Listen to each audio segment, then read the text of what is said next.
গণ অভ্যুত্থানে হতাহতদের স্মরণে কাল সারা দেশে শহীদী মার্চের ঘোষণা। বৈষম্য বিরোধী ছাত্র আন্দোলনের ফ্যাসিবাদকে পুনর্বাসিত করার অপচেষ্টা রুখে দেওয়ার হুঁশিয়ারি সমন্বয়কদের। নানা দাবিতে গাজীপুর সাভারে পোশাক শ্রমিকদের আন্দোলন, শতাধিক কারখানার ছুটি ঘোষণা। নৈরাজ্য সৃষ্টিকারীদের বিরুদ্ধে কঠোর ব্যবস্থার হুঁশিয়ারি উপদেষ্টার। নৈরাজ্য করে কেউ যেন রাজনৈতিক ফায়দা লুটতে না পারে, সতর্ক থাকার আহ্বান বিএনপির। দেশি বিদেশি ষড়যন্ত্র মোকাবিলা করে গণতান্ত্রিক সরকার প্রতিষ্ঠার দাবি। সব পর্যায়ে সংস্কার কর্মসূচি নিয়ে বাস্তবায়নের নির্দেশনা। প্রধান উপদেষ্টার সঙ্গে সচিবদের প্রথম বৈঠক। জনস্বার্থকে গুরুত্ব দিয়ে সরকারি কাজ পরিচালনার আহ্বান। এবং সাবেক সেনাপ্রধান আজিজ আহমেদ ও তার দুই ভাইয়ের দুর্নীতি অনুসন্ধানে দুদক। সাবেক দুই আইজিপি রিমান্ডে, 3 দিন ডায়মন্ড ওয়ার্ল্ডের এমডি দিলীপ।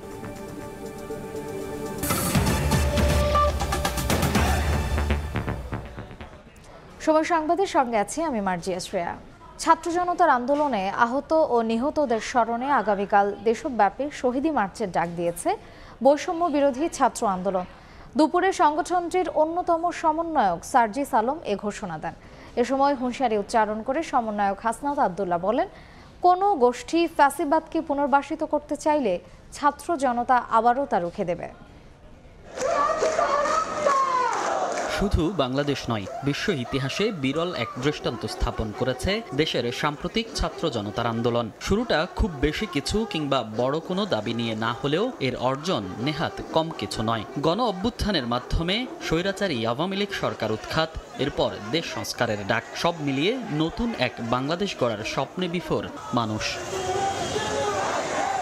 মাত্র ৩৫ দিনের আন্দোলন। এক পর্যায়ে আন্দোলনকারীদের উপর নির্বিচারে চলে গুলি, হত্যাযজ্ঞ। অবশেষে গত ৫ আগস্ট ছাত্র জনতার আন্দোলনে দেশ ছেড়ে পালাতে বাধ্য হন সাবেক প্রধানমন্ত্রী শেখ হাসিনা। এই অর্জনের ভাগিদার দেশের মুক্তিকামী আপামর মানুষ হলেও পেছনের শক্তি হিসেবে কাজ করে বৈষম্য বিরোধী ছাত্র আন্দোলন, যাদের ডাকে এক কাতারে সামিল হন দেশের আপামর মানুষ। নতুন দেশ প্রাপ্তির প্রায় ১ মাস পর নিজেদের পরবর্তী কর্মসূচি ও রূপরেখা তুলে ধরতে ঢাকা বিশ্ববিদ্যালয়ের টিএসসিতে সংবাদ সম্মেলন করে বৈষম্য বিরোধী ছাত্র আন্দোলন। কথা বলেন বেশ কয়েকজন সম্মুখ সারির সমন্বয়ক। দেশের বর্তমান সংবিধান আওয়ামী লীগের, জাতীয় সংবিধান নয় উল্লেখ করে সমন্বয়ক হাসনাত আবদুল্লাহ বলেন, কোনো গোষ্ঠী ফ্যাসিবাদকে পুনর্বাসিত করতে চাইলে ছাত্র জনতা আবারও রুখে দেবে। ৭২-এর যে সংবিধানটা প্রণীত হয়েছিল, এই সংবিধানটা কিন্তু একটা জাতীয় সংবিধানের জায়গায় সেটা হয়ে গিয়েছিল কি আওয়ামী লীগের সংবিধান। এই আওয়ামী লীগের সংবিধানটা সেখানে হচ্ছে একটা আমরা জাতীয় সংবিধান হিসেবে আমরা মেনে নিয়েছিলাম। আওয়ামী লীগের সংবিধানটাকেই আমরা বাংলাদেশি সংবিধান হিসেবে ধরে নিয়েছিলাম। অর্থাৎ দেখেন, একটা দলের সংবিধানকে যখন একটা দেশের সংবিধান হিসেবে চাপিয়ে দিতে চায়, সেই জায়গাতে হচ্ছে ফ্যাসিবাদের প্রথম বীজটা বপন করে দেওয়া হয়। এবং হাসনাতের কথায় সুর মিলিয়ে সার্জিস আলম বলেন, ফ্যাসিবাদী সরকারের জুলাই গণহত্যা ইতিহাসে লেখা থাকতে হবে, যাতে পরবর্তী ক্ষমতাধররা বিষয়গুলো ভুলে না যায়। এটি যদি লিখে না থাকে, তাহলে পরবর্তীতে এই আওয়ামী লীগ কিংবা অন্য কোনো দল আবার একইভাবে এই ফ্যাসিজমের, এই ফ্যাসিবাদের ধারক ও বাহক হয়ে উঠবে। তাদের এটি জানা থাকা উচিত, মনে রাখা উচিত, মানুষ কতটা ঘৃণা ভরে এই ফ্যাসিস্ট সরকারকে প্রত্যাখ্যান করেছিল। ক্ষমতার রদবদল হলেও দুঃশাসন একই রকম রয়ে গেছে বলেও মন্তব্য করেন সমন্বয়ক বাকের। গতকাল দেখেছেন বঙ্গবাজারে, সেখানে আওয়ামী লীগের একজন কমিশনার, মহিলা কমিশনার চামেলি, এবং তার সাথে যোগ দিয়েছিল যে বিএনপির শাহবাগ থানার নেতা শপথ। এরা সংবাদ মাধ্যমের বা মুক্ত বাক স্বাধীনতার আসলে গলা চেপে ধরতে চেয়েছিল। আমি প্রশ্ন রাখতে চাই, যাদের হাতে মুক্ত বাক স্বাধীনতা কোনো নিশ্চয়তা নাই, তাদের হাতে কিভাবে একটি বিপ্লবী রাষ্ট্র সংহত থাকবে? বৃহস্পতিবার দেশের প্রতিটি জেলা, উপজেলা ও ইউনিয়নে জুলাই গণহত্যায় নিহতদের স্মরণে শহীদী মার্চ কর্মসূচির ঘোষণা করে বৈষম্য বিরোধী ছাত্র আন্দোলন। মনির হোসাইন, সময় সংবাদ, ঢাকা। চট্টগ্রামে চাঁদাবাজি, সিন্ডিকেট ও লুটপাট রুখে দিতে আবারও রাজপথে বৈষম্য বিরোধী ছাত্র আন্দোলনের শিক্ষার্থীরা। মিছিল ও সমাবেশ করে দুর্নীতিবাজদের হুঁশিয়ার দেন শিক্ষার্থীরা। এ সময় তারা অন্তর্বর্তীকালীন সরকারের পাশে থাকার ঘোষণা দেন। আবারও মিছিল, আবারও স্লোগান। বৈষম্য বিরোধী ছাত্র আন্দোলনের শিক্ষার্থীদের আন্দোলনে আবারও কাঁপছে রাজপথ। তবে এবার কোনো সরকার পতনে নয়, মাঠে নেমেছে চাঁদাবাজি, লুটপাট ও সিন্ডিকেটের বিরুদ্ধে। বুধবার সকালে চট্টগ্রাম নগরীর ১৬ শহর থেকে মিছিল বের করেন শিক্ষার্থীরা। পরে সেটি ২ নম্বর গেটের সামনে বিপ্লব উদ্যানে গিয়ে শেষ হয়। এ সময় অন্তর্বর্তীকালীন সরকারকে সব ধরনের সহযোগিতার আশ্বাস দিয়ে লুটপাটের বিরুদ্ধে কঠোর অবস্থানের হুঁশিয়ারি দেন সমন্বয়করা। আমাদের এই স্বাধীন বাংলাদেশে কোন রকম চাঁদাবাজ, সিন্ডিকেট, অন্যায়কারীর জায়গা হবে না। যদি কেউ সমন্বয়কদের পরিচয় দিয়ে অন্যায় অনিয়ম অত্যাচারের সাথে জড়িত থাকে, আপনারা সবাই মিলে তাদেরকে প্রতিহত করবেন। এই সরকারকে বাংলাদেশের সংস্কার হওয়ার আগ পর্যন্ত আমরা সবাই মিলে ঐক্যবদ্ধ হয়ে সহযোগিতার মাধ্যমে পরবর্তী সুন্দর বাংলাদেশ বিনির্মাণের জন্য ঐক্যবদ্ধ হয়ে কাজ করব। এর আগে বেলা ১১টার দিকে নগরীর ১৬ শহর রেল স্টেশনে জড়ো হন শিক্ষার্থীরা। খণ্ড খণ্ড মিছিল নিয়ে সরকারি, বেসরকারি, বিশ্ববিদ্যালয় ও কলেজের শিক্ষার্থীরা এতে যোগ দেন। জানান, দেশ রক্ষায় অনিয়ম ও সিন্ডিকেট ভাঙতে প্রয়োজনে আবারও রক্ত ঝরবে রাজপথে। আওয়ামী শাসনের সময় যে চাঁদাবাজিটা ছিল, ঠিক তারা আবারও সে অতীতের মতো আবারও চাঁদাবাজি শুরু করছে। এই চাঁদাবাজিদের বিরুদ্ধে, এই সিন্ডিকেটের বিরুদ্ধে আজকে আমাদের এই অবস্থান। আমাদের এই স্বাধীন দেশে কোনো সিন্ডিকেট, কোনো চাঁদাবাজি চলবে না। ছাত্র সমাজের দাবি একটাই, আমরা বাংলাদেশের মধ্যে কোনো রকম চাঁদাবাজি, কোনো রকম সিন্ডিকেট করতে দিব না। পরে বিপ্লব উদ্যানে জাতীয় পতাকা উড়িয়ে শেষ করা হয় বৈষম্য বিরোধী ছাত্র আন্দোলনের কর্মসূচি। শফিকুল আলম, সময় সংবাদ, চট্টগ্রাম। সব পর্যায়ে সংস্কার কর্মসূচি নিয়ে বাস্তবায়ন করতে সচিবদের নির্দেশনা দিয়েছেন অন্তর্বর্তী সরকারের প্রধান উপদেষ্টা ডক্টর মোহাম্মদ ইউনূস। প্রথমবারের মতো সব মন্ত্রণালয় ও বিভাগের সচিবদের সঙ্গে বৈঠকে তিনি এই আহ্বান জানান। একই সঙ্গে জনস্বার্থকে গুরুত্ব দিয়ে সরকারি কাজ পরিচালনার নির্দেশনা দেওয়া হয়। দুপুরে প্রধান উপদেষ্টার কার্যালয়ে ৫৫টি মন্ত্রণালয় ও বিভাগের সচিবরা বৈঠকে উপস্থিত ছিলেন। ৮ আগস্ট দায়িত্ব নেয়ার পর অস্থায়ীভাবে রাষ্ট্রীয় অতিথি ভবন যমুনায় দাপ্তরিক কার্যক্রম পরিচালনা করছিলেন প্রধান উপদেষ্টা ডক্টর মোহাম্মদ ইউনূস। তবে বুধবার প্রথমবার অফিস করেন তেজগাঁওয়ে প্রধান উপদেষ্টার কার্যালয়ে। বেলা 11:30টায় প্রধান উপদেষ্টা বৈঠক করেন ৫৫ মন্ত্রণালয় ও বিভাগের সচিবদের সঙ্গে। ডক্টর ইউনূসের সভাপতিত্বে বৈঠকে উপস্থিত ছিলেন উপদেষ্টা আলী ইমাম মজুমদার। ৮ আগস্ট অন্তর্বর্তীকালীন সরকার গঠনের পর সব সচিবদের সঙ্গে এটি প্রধান উপদেষ্টার প্রথম বৈঠক। এর আগে ১২ আগস্ট ২৫ মন্ত্রণালয়ের সচিবদের সঙ্গে অতিথি ভবন যমুনায় বৈঠক করেছিলেন প্রধান উপদেষ্টা। বৈঠকে দেশের সার্বিক পরিস্থিতি এবং সরকারের অগ্রাধিকার পাওয়া বিষয়গুলো নিয়ে আলোচনা হয়। সচিবদের স্ব ক্ষেত্রে সততা, নিষ্ঠা, জবাবদিহিতা নিয়ে নতুন বাংলাদেশ গড়ার কাজ করতে বলেন প্রধান উপদেষ্টা। সরকারি অর্থের সর্বোত্তম ব্যবহার নিশ্চিত করা, গদবাঁধা চিন্তাভাবনা থেকে বেরিয়ে এসে সংস্কার করা, সৃজনশীল উপায়ে জনস্বার্থকে সর্বোচ্চ গুরুত্ব দিয়ে সরকারি কার্যক্রম পরিচালনা করা, দুর্নীতির মূলোৎপাটন করে সেবা সহজীকরণের মাধ্যমে জনগণের সর্বোচ্চ সন্তুষ্ট অর্জন করা সহ সচিবদের বেশ কিছু নির্দেশ দেন সরকার প্রধান। সানবীর রূপল, সময় সংবাদ, ঢাকা। নানা দাবিতে গাজীপুর সাভার সহ বিভিন্ন শিল্পাঞ্চলে আজও আন্দোলন করেন পোশাক শ্রমিকরা। এক পর্যায়ে অর্ধশতাধিক কারখানা ছুটি ঘোষণা করা হয়। শিল্পাঞ্চলে শ্রমিক আন্দোলনের নামে যারা অস্থিরতা তৈরি করছেন তারা বহিরাগত মন্তব্য করে স্থানীয় সরকার উপদেষ্টা বলেছেন তাদেরকে মোকাবিলা করতে শক্ত পদক্ষেপ নেওয়া হবে। একই অবস্থানের কথা জানান স্বরাষ্ট্র উপদেষ্টা। আর শ্রম ও কর্মসংস্থান উপদেষ্টা অস্থিরতার বিরুদ্ধে অ্যাকশন শুরুর ঘোষণা দেন। পোশাক কারখানায় নারী পুরুষ সমান হারে নিয়োগ, সরকার পরিবর্তনের পর ঝুট ব্যবসা নিয়ন্ত্রণ সহ বিভিন্ন দাবিতে সোমবার থেকে অস্থিতিশীল পরিস্থিতির সৃষ্টি হয় তৈরি পোশাক শিল্প খাতে। এসব দাবিতে বুধবারও নবীনগর, চন্দ্রা ও বাইপাইল আবদুল্লাপুর সড়ক অবরোধ করে বিক্ষোভ করেন শ্রমিকরা। আন্দোলন ছড়িয়ে পড়ে গাজীপুর, টঙ্গী, আশুলিয়া, কালিয়াকৈর, চন্দ্রা, নরসিংদী ও নারায়ণগঞ্জ শিল্পাঞ্চলেও। এমন পরিস্থিতিতে তৃতীয় দিনের মতো অন্তত 60টি পোশাক কারখানা বন্ধ ঘোষণা করে কর্তৃপক্ষ। কিন্তু দাবি বাস্তবায়ন না হওয়া পর্যন্ত আন্দোলন চালিয়ে যাবার ঘোষণা দেন শ্রমিকরা। এ সময় বেশ কয়েকটি শিল্প কারখানায় ভাঙচুরের চেষ্টা করলে সেনাবাহিনী ও শিল্প পুলিশের সদস্যরা পরিস্থিতি নিয়ন্ত্রণে আনেন। এদিকে শ্রমিক আন্দোলন নিয়ে বুধবার দুপুরে সচিবালয়ে স্বরাষ্ট্র উপদেষ্টার সঙ্গে জরুরি বৈঠক করেন সংশ্লিষ্ট উপদেষ্টারা। বৈঠক শেষে স্থানীয় সরকার উপদেষ্টা সাংবাদিকদের জানান, দেশের অর্থনীতি বাঁচাতে শক্ত পদক্ষেপ নেওয়া হবে। আর শ্রম ও কর্মসংস্থান উপদেষ্টা বলেন, এ ঘটনায় স্থানীয় আওয়ামী লীগ ও বিএনপি কর্মী সহ বহিরাগতরা জড়িত রয়েছে। পরিস্থিতি স্বাভাবিক করতে প্রয়োজনীয় ব্যবস্থা নেওয়া হবে।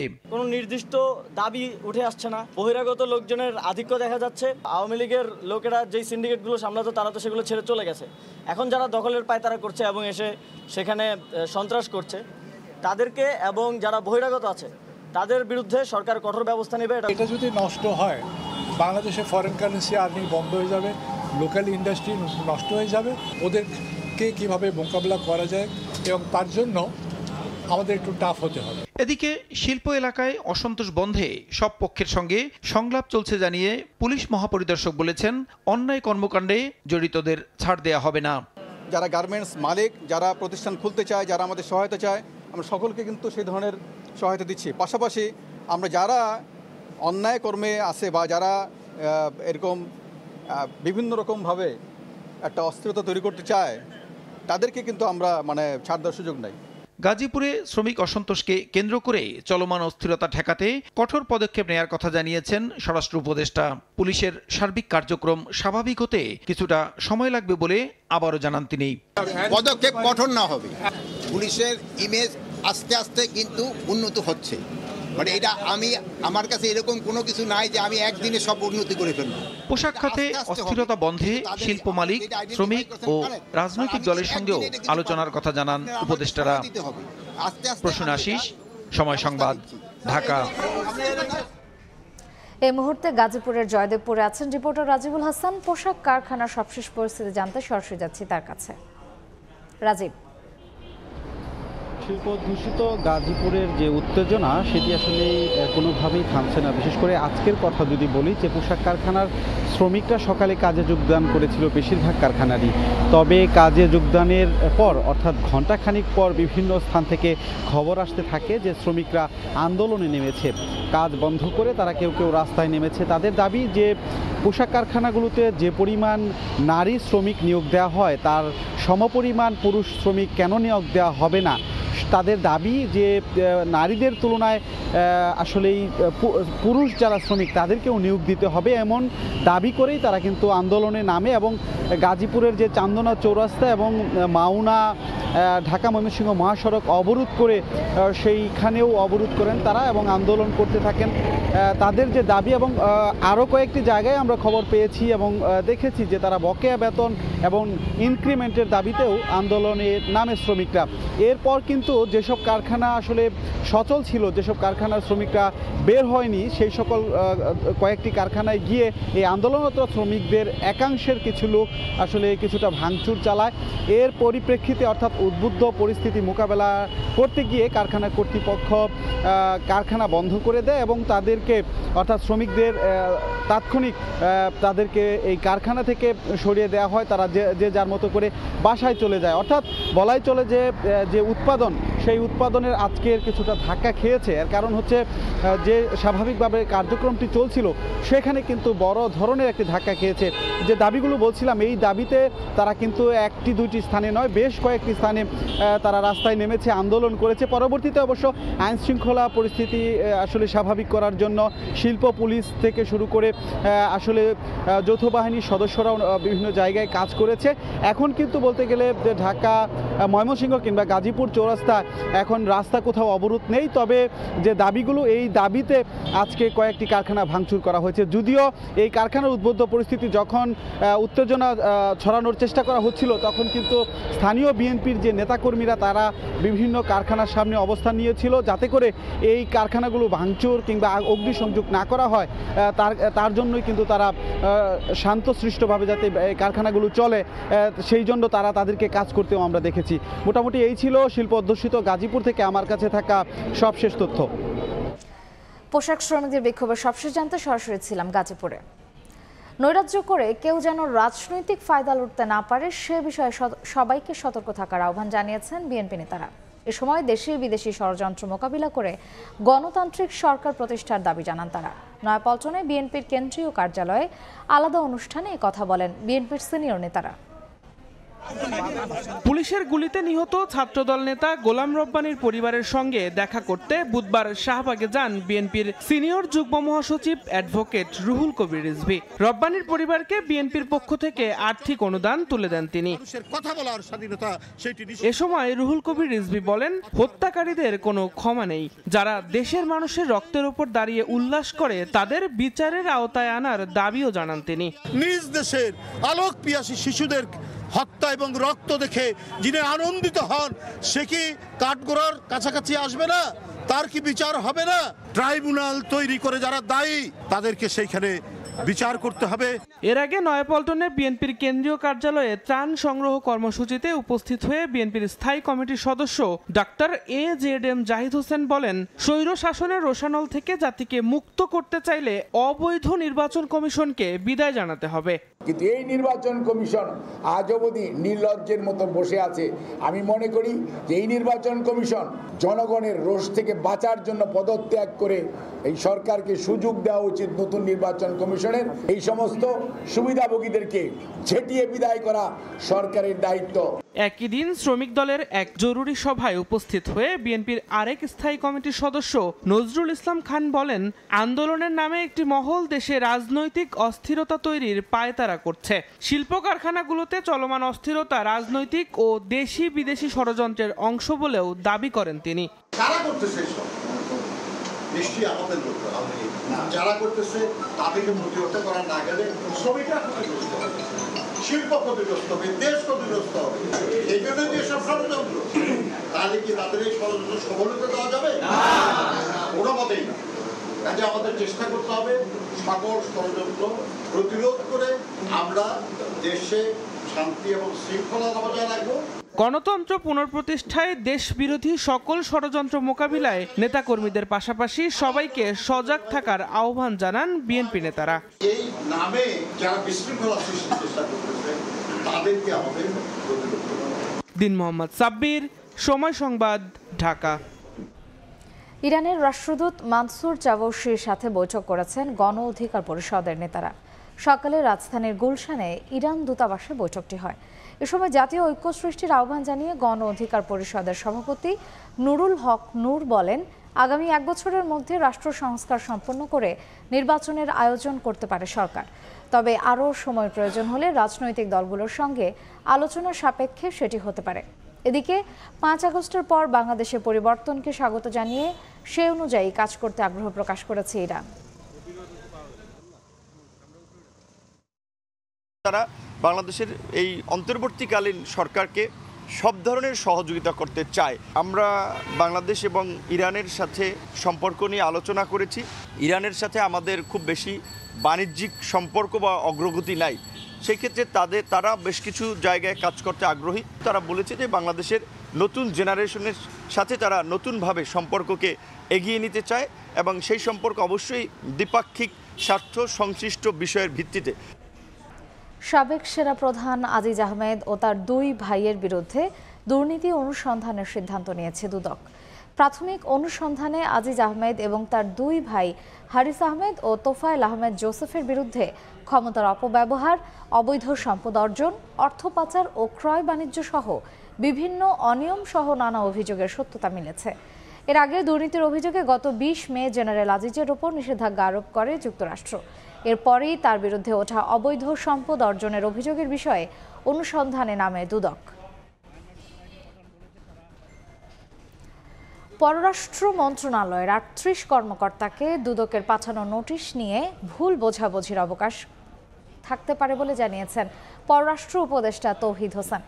বিকেলে পররাষ্ট্র মন্ত্রণালয়ে এক প্রেস ব্রিফিং করেন উপদেষ্টা। মন্ত্রণালয়ের কেউ দুর্নীতিতে জড়িত থাকলে দুদককে সহযোগিতা করারও আশ্বাস দেন তৌহিদ হোসেন। অভিযোগের নেচার দেখে আমার মনে হচ্ছে যে এগুলি অনেকগুলি অডিট অবজেকশনের ফলাফল। অডিট অবজেকশন দুর্নীতি এক জিনিস না। অডিট অবজেকশন অফিসাররা মিট করবেন, মিট করার আগে বোধহয় তাদের পেনশন হবে না, এবং যখন মিট করে সব শেষ পর্যন্ত এমনও হয় যে কিছু আসলেই হয়তো দিতে হবে টাকা, সেটা এমনকি তাদের পেনশন থেকে কেটে রেখে বাকি টাকা দেওয়া এরকমও আছে। তো আমরা দেখব। আর সহযোগিতার প্রশ্ন যেটা, অবশ্যই আমরা তো চাই না যে কোনো দুর্নীতি হোক, কাজেই যেটুকু সহযোগিতা তারা চাইবে সেটা আমরা অবশ্যই করব।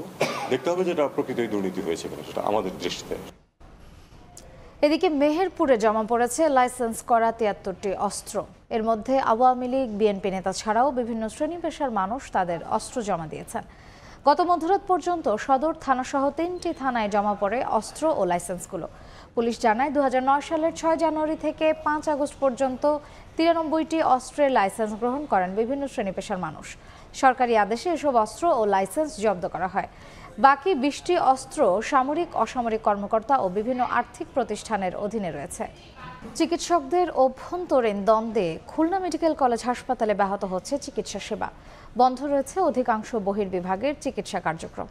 এতে চরম দুর্ভোগে পড়েছেন রোগী ও তাদের স্বজনরা। খুলনা মেডিকেল কলেজ হাসপাতালের বহির্বিভাগের প্রতিটি কক্ষের সামনে সেবা প্রত্যাশীদের দীর্ঘ লাইন। বুধবার সকাল ৮টা থেকে টিকিট সংগ্রহ করে ঘন্টার পর ঘন্টা অপেক্ষা করেও দেখা পাননি চিকিৎসকের। এতে চরম দুর্ভোগে পড়েন দূর দূরান্ত থেকে আসা রোগীরা। ৩ থেকে ৪ ঘন্টা অপেক্ষার পর হতাশ হয়ে বাড়ি ফেরেন অনেকে। রোগী মানুষ কোন জায়গায় দেবো, কোন জায়গায় ডাক্তার দেবো, আমরা বাড়ি বিভ্রান্তের মধ্যে পড়েছি। রিপোর্ট দেখে ডাক্তার আমাকে ঔষধ দিবে, খাবো, এসে দেখে ডাক্তার তো এখানে এখন নেই। দুর্নীতি, সন্ত্রাসী কর্মকাণ্ড, শিক্ষার্থীদের শারীরিক ও মানসিক নির্যাতন সহ নানা অভিযোগে গত মঙ্গলবার ভারপ্রাপ্ত উপপরিচালকের স্বাক্ষরিত একটি নোটিশে ৫১ জন চিকিৎসককে কালো তালিকাভুক্ত ও তদন্ত প্রতিবেদন না আসা পর্যন্ত হাসপাতাল থেকে বহিষ্কার ও অবাঞ্ছিত ঘোষণা করা হয়, যার মধ্যে বহির্বিভাগের ১৭ জন সহ বিভিন্ন বিভাগের রেজিস্ট্রার, সহকারী রেজিস্ট্রার, কনসালটেন্ট ও ইন্টার্ন চিকিৎসক রয়েছেন। নিরাপত্তা ঝুঁকিতে এদের অনেকেই হাসপাতালে আসেননি। ডাক্তারদের রুম ভাঙচুর, রুম থেকে বের করে দিবে বা এরকম কিছু একটা বলা হয়েছে, যার কারণে আসেনি। আমাদের নিজেদের নিরাপত্তার স্বার্থে মেডিকেলে আসা থেকে বিরত থাকছি, কারণ আমাদের জীবনের ঝুঁকি নিয়ে সেবা দেওয়া যায় না, কাজ করা যায় না। অভিযোগ উঠেছে হাসপাতালের কয়েকজন চিকিৎসক ও শিক্ষার্থীদের একটি অংশ হাসপাতালের ভারপ্রাপ্ত উপপরিচালক ডাক্তার আক্তারুজ্জামানকে নোটিশে স্বাক্ষর ও পদত্যাগ করতে বাধ্য করেন। তবে এ বিষয়ে ক্যামেরায় কেউ কথা বলতে রাজি হননি। বেল্লাল হোসেন সজল, সময় সংবাদ, খুলনা। যে কোনো সময় পদত্যাগ করতে পারে হাবিবুল আউয়ালের নেতৃত্বাধীন নির্বাচন কমিশনের কমিশনাররা। গণ অভ্যুত্থানের সরকার পতনের পর থেকেই এই কমিশনের বিদায় নিয়েছিল নানা গুঞ্জন। নির্বাচন কমিশনকে নতুন করে সাজানোর দাবিও ওঠে। গত কয়েকদিন ধরে কমিশনাররা বিদায়ের প্রস্তুতি নিচ্ছিল বলেও জানায় ইসি সূত্র। তবে এই বিষয়ে মুখ খোলেনি কোনো নির্বাচন কমিশনার। এ নিয়ে বৃহস্পতিবার সংবাদ সম্মেলন ডেকেছেন প্রধান নির্বাচন কমিশনার। আওয়ামী লীগ সরকারের আমলে দলীয় স্বার্থে কাজ করার অভিযোগ উঠেছিল আউয়াল কমিশনের বিরুদ্ধে, যদিও এসব অভিযোগ অস্বীকার করে গেছেন তারা। ২০২২ সালের ২৬ ফেব্রুয়ারি নিয়োগ পায় কাজী হাবিবুল আউয়াল কমিশন। দেশে চাঁদাবাজ দখলদারদের কোনো জায়গা নেই বলে মন্তব্য করেছেন বিএনপির স্থায়ী কমিটির সদস্য আমির খসরু মাহমুদ চৌধুরী। দুপুরে নোয়াখালীর খলিফারহাট মাদ্রাসা মাঠে স্বেচ্ছাসেবক দলের উদ্যোগে বন্যার্তদের মাঝে ত্রাণ বিতরণ অনুষ্ঠানে তিনি কথা বলেন। চাঁদাবাজরা যে দলেরই হোক, তাদেরকে আইন শৃঙ্খলা বাহিনীর হাতে তুলে দেওয়ার আহ্বান জানান তিনি। অনুষ্ঠানে বিএনপির ভাইস চেয়ারম্যান মোহাম্মদ শাহজাহান, স্বেচ্ছাসেবক দলের সভাপতি এস.এম. জিলানী ও সাধারণ সম্পাদক রাজীব হাসান সহ স্থানীয় নেতাকর্মীরা উপস্থিত ছিলেন।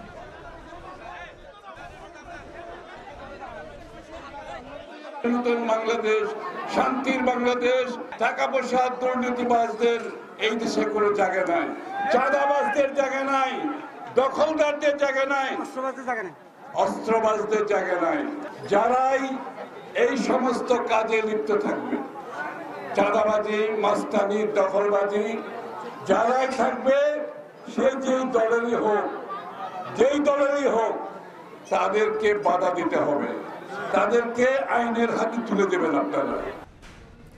ঢাকা চট্টগ্রাম মহাসড়কে অচল অবস্থায় ডেলিভারি ধীরগতিতে চট্টগ্রাম বন্দরের বহির্নোঙরে কন্টেইনারবাহী জাহাজে অবস্থানের সময় ক্রমশ বাড়ছে। বর্তমানে প্রতিটি জাহাজকে বন্দরের জেটিতে বার্থিং নিতে 4 থেকে 5 দিন পর্যন্ত অপেক্ষা করতে হচ্ছে। আর এই বাড়তি সময়ের জন্য বন্দরের সুনাম ক্ষুণ্ণের পাশাপাশি দিনে অন্তত $20,000 জরিমানাও গুনতে হচ্ছে জাহাজ মালিকদের। সাক্ষাৎকার ক্যামেরায় বিস্তারিত জানাচ্ছেন কমল দে। নানামুখী জটিলতায় চট্টগ্রাম বন্দরের বিভিন্ন ইয়ার্ডে যেমন কন্টেনারের স্তূপ জমছে, তেমনি জাহাজের জট সৃষ্টি হচ্ছে বন্দরের বহির্নোঙরে। সবশেষ মঙ্গলবার বন্দরের জেটিতে 10টি কন্টেনারবাহী জাহাজের অবস্থানের পাশাপাশি জেটিতে বার্থিং পেতে বহির্নোঙরে অবস্থান নিয়ে অপেক্ষায় রয়েছে আরও 9টি জাহাজ। গত 2 সপ্তাহ ধরেই বার্থিং পেতে প্রতিটি জাহাজের সময় লাগছে 4 থেকে 5 দিন, কোনো ক্ষেত্রে তার চেয়েও বেশি। অথচ আগে চট্টগ্রাম বন্দরের বহির্নোঙরে আসার কয়েক ঘন্টার মধ্যেই বার্থিংয়ের সুযোগ পেত পণ্যবাহী বিদেশি জাহাজগুলো। গত 1.5 মাসের যে একটা জট, এই জটে কিন্তু চট্টগ্রাম বন্দরে বেশ জটের সৃষ্টি হয়েছিল এবং এটা হয়েছিল চট্টগ্রাম বন্দরের কিন্তু দোষ না। এখানে হচ্ছে যারা আমদানি রপ্তানিকারক তারা ঠিকমতো তাদের কন্টেনার ক্লিয়ার করতে পারেনি, তার মাল নিতে পারে নাই, কমিউনিকেশনের জন্য প্রবলেম ছিল, বিভিন্ন কারণে প্রবলেম ছিল। গত 1 সপ্তাহ ধরে বন্দরের বহির্নোঙরে 9 থেকে 14টি কন্টেনারবাহী জাহাজের অবস্থান থাকছে। এর মধ্যে গিয়ারলেস অর্থাৎ ক্রেনবিহীন জাহাজগুলোকেই বেশি অপেক্ষায় থাকতে হয়। চাল, ডাল, গম, লোহার স্ক্র্যাপ, সিমেন্ট ক্লিংকারের মতো খোলা পণ্য বহির্নোঙরে খালাস করা গেল কন্টেনার ওঠানামার ক্ষেত্রে জাহাজগুলোকে বন্দরের জেটি ব্যবহার করতে হয়। বর্তমানে বন্দরের জিসিবিতে 5টি, সিসিটি 2টি এবং এনসিটিতে 4টি কন্টেনারবাহী জাহাজ বেরানোর সক্ষমতা রয়েছে। সিসিটি এবং এনসিটিতে গ্যান্টি ক্রেনের সুবিধা থাকলেও জিসিবিতে গিয়ারলেস ভেসেল জাহাজ বেরানোর সুযোগ থাকছে। তাই আধুনিক গিয়ারলেস জাহাজগুলোকে সবচেয়ে বেশি ভোগান্তিতে পড়তে হচ্ছে। অবস্থান বেশি সময় থাকা মানে হচ্ছে পোর্টের ভিতরেই কনজেশন আছে ডেফিনেটলি, যার কারণে জাহাজ অতিমাত্রায় আপনার এক্সট্রা টাইম পোর্ট অকুপাই করে রাখতে হয়। এই কারণে আমাদের যে কস্ট অফ অপারেশনটা, কস্ট অফ হ্যান্ডলিংটা, বার্থ হায়ার, এই জিনিসগুলো আমাদের কষ্ট বেড়ে যায়। এদিকে রাজনৈতিক অস্থিরতা এবং বন্যার কারণে স্থবির হয়ে পড়া ডেলিভারিতে গতি আনার আপ্রাণ চেষ্টা চালিয়ে যাচ্ছে চট্টগ্রাম বন্দর কর্তৃপক্ষ। কিন্তু একই সঙ্গে শিল্পের কাঁচামাল আমদানির চাপ বাড়ায় সেই গতি ধরে রাখা চ্যালেঞ্জ হয়ে দাঁড়িয়েছে। বিশেষ করে 53,000 ধারণ ক্ষমতার চট্টগ্রাম বন্দরে বর্তমানে কন্টেনার রয়েছে 38,250 টিউএস। ক্রেন এবং কন্টেনারবাহী লরি চলাচলের জন্য অন্তত 30% জায়গা খালি রাখতে হয়। এই অবস্থায় প্রতিদিন 3.5 থেকে 4,000 কন্টেনার ডেলিভারি দিয়ে জাহাজের গড় অবস্থানকালীন সময় 8 থেকে নামিয়ে 4 দিনে আনা হয়েছে বলে দাবি বন্দরের। এখন আমাদের ইয়ার্ডে কন্টেনারের সংখ্যা প্রায় 38,000-এর নিচে চলে এসছে এবং আইসিডিগামী কন্টেনারের যে জট ছিল সেটাও এখন 1700 থেকে 1800 কন্টেনারে নেমে এসছে। সুতরাং ওভারঅল পজিশন আমাদের এখন ভালো এবং ডেলিভারিও আমাদের প্রতিদিন 4000-এর উপরে যাচ্ছে। দেশের আমদানি রপ্তানি বাণিজ্যের 93% সম্পন্ন হয় এই বন্দর দিয়েই। গত কিছুদিন আগেও চট্টগ্রাম বন্দরে পণ্যবাহী জাহাজের গড় অবস্থানকালীন সময় ছিল একেবারে শূন্যের কোঠায়। কিন্তু রাজনৈতিক অস্থিরতার পাশাপাশি বন্যায় সেই সময় পৌঁছে দেয় 8 দিনে। আর প্রতিদিন বন্দরে অবস্থানের জন্য জাহাজগুলোকে জরিমানা গুনতে হয় 15 থেকে 20,000 মার্কিন ডলার।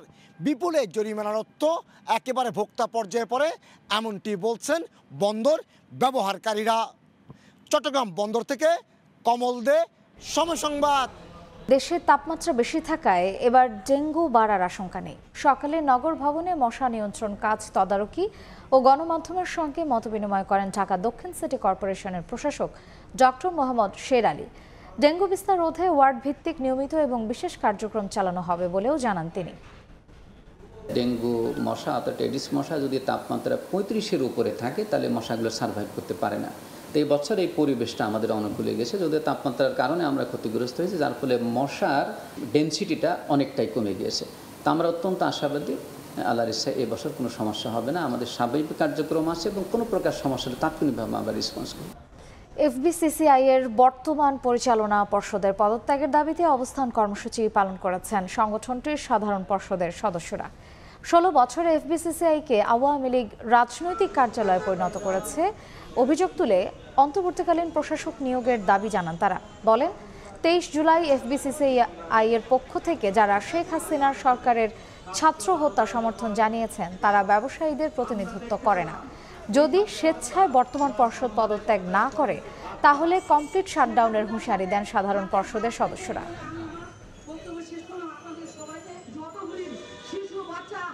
তাদের দায়িত্ব হচ্ছে ব্যবসায়ীদের সমস্যার সমাধান করার জন্য সরকারের সাথে নেগোশিয়েট করা, কিন্তু তারা সেটা করেন নাই। ব্যবসায়ীদের স্বার্থ বাদ দিয়ে শেখ হাসিনার স্বার্থ, আওয়ামী লীগের সংকীর্ণ স্বার্থ, দলীয় স্বার্থ সিন্ডিকেট করে গোটা ব্যবসায়ী সমাজের ব্যবসায়ী পরিবেশটাকে ধ্বংস করে দিয়েছে। আপনারা সিন্ডিকেটকে বন্ধ দেন, আপনারা চালের দাম বাড়ান, আপনারা লবণের দাম বাড়ান, আপনারা তেলের দাম বাড়ান। আমরা বলছি এটা আর হতে পারে না।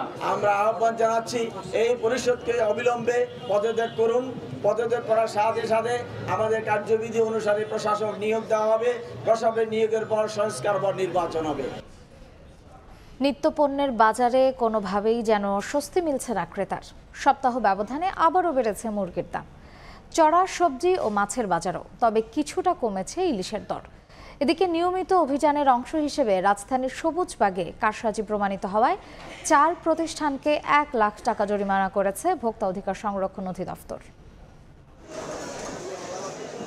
দীর্ঘদিন ধরে চড়া মাছের বাজার, তবে এবার কিছুটা কমেছে ইলিশের দাম। বিক্রেতারা বলছেন সরবরাহ বাড়ায় দাম কমতির দিকে, সামনে আরো কমবে।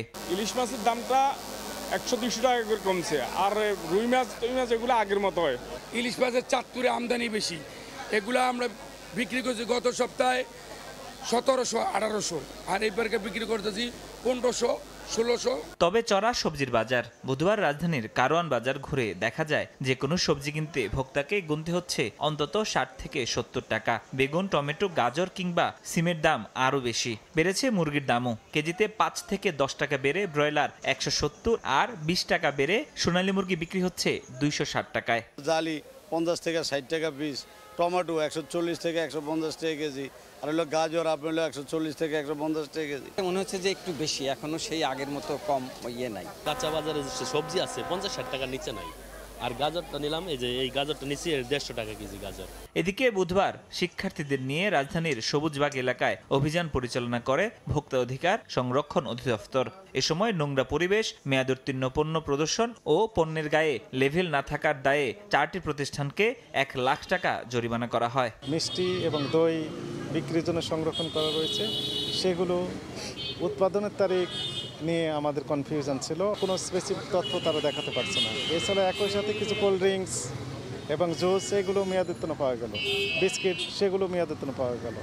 এই সকল অপরাধে মোট 4টি প্রতিষ্ঠানকে সতর্কতামূলকভাবে 1 লক্ষ টাকা জরিমানা আরোপ করা হলো।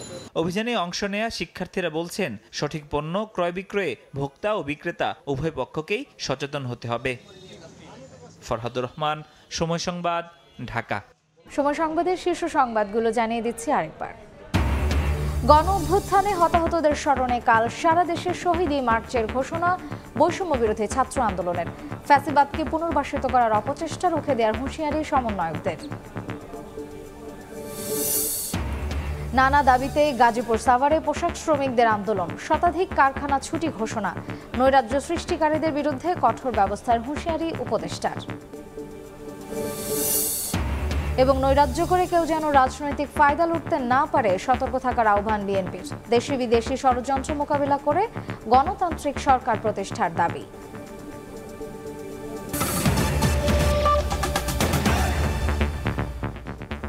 এই ছিল সময় সংবাদের আয়োজন, সঙ্গেই থাকুন সময়ের।